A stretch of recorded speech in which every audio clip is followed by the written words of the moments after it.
Di sebuah pagi bulan September tahun 1997, langit di atas Sumatera tampak diselimuti kabut tebal. Kota Medan, yang biasanya ramai dengan aktivitas, saat itu sedang menghadapi cuaca yang kurang bersahabat. Di Bandara Soekarno-Hatta, Jakarta, penumpang Garuda Indonesia penerbangan ke-152 tengah bersiap menuju Medan, sebuah perjalanan yang seharusnya berlangsung singkat dan tenang. Pesawat Airbus A300 itu membawa lebih dari 200 jiwa. Para pekerja yang hendak pulang, keluarga yang ingin berkumpul, serta beberapa penumpang yang melanjutkan perjalanan bisnis. Di dalam kabin, suasana relatif tenang. Seorang ibu membenarkan selimut putranya yang terlelap, sementara seorang pria paruh baya tampak membaca surat kabar. Sesekali menatap keluar jendela yang memperlihatkan langit Jakarta yang cerah. Ketika pesawat lepas landas, tidak ada tanda-tanda bahaya. Kru kokpit bekerja sesuai prosedur. Komunikasi dengan menara pengawas berjalan normal. Pesawat melaju mantap menuju Medan, menembus angin dan awan di ketinggian jelajah. Namun, semakin mendekati tujuan, cuaca mulai berubah drastis. Kabut pekat menyelimuti wilayah sekitar Bandara Polonia. Dari kokpit, jarak pandang menjadi sangat terbatas. Menara pengawas memberikan instruksi untuk melakukan pendekatan melalui jalur tertentu.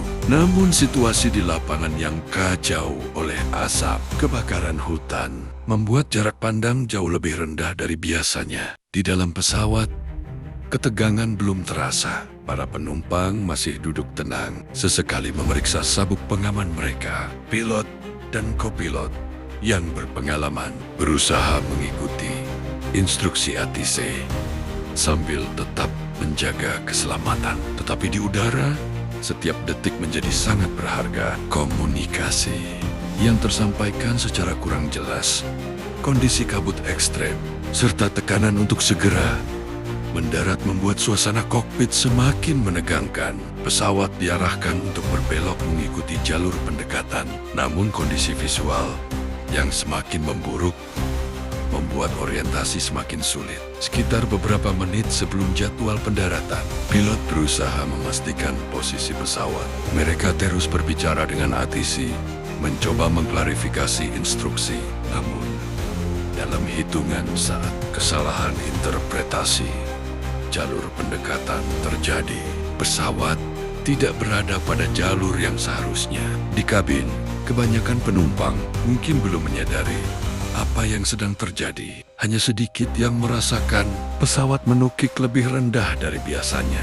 Beberapa orang mulai berpegangan pada sandaran kursi, namun tidak ada tanda panik besar. Kemudian, dalam kabut tebal yang menyelimuti perbukitan Deli Serdang, nasib buruk tak lagi bisa dihindari.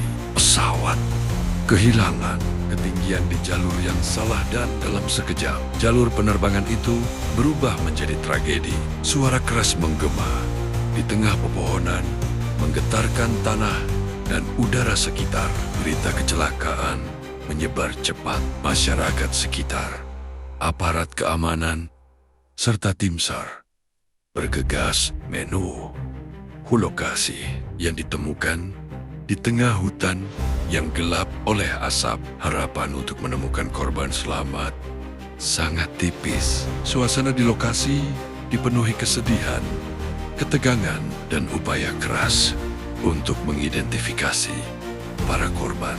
Di seluruh Indonesia, duka melanda. Penerbangan 152 menjadi salah satu kecelakaan udara terbesar dalam sejarah penerbangan nasional. Keluarga korban memenuhi rumah sakit, menunggu kepastian sambil memegang erat foto dan kenangan orang-orang tercinta. Pemerintah dan pihak maskapai melakukan penyelidikan menyeluruh, mencari jawaban atas apa yang terjadi di tengah kabut tebal hari itu. Meski tragedi itu telah berlalu lebih dari 2 dekade, ingatannya tetap hidup. Dari kecelakaan tersebut, banyak pelajaran berharga dipetik, mulai dari peningkatan sistem navigasi, prosedur komunikasi yang lebih ketat, hingga pembaruan standar keselamatan penerbangan di Indonesia. Tragedi Garuda Indonesia. Penerbangan 152 bukan sekadar catatan sejarah.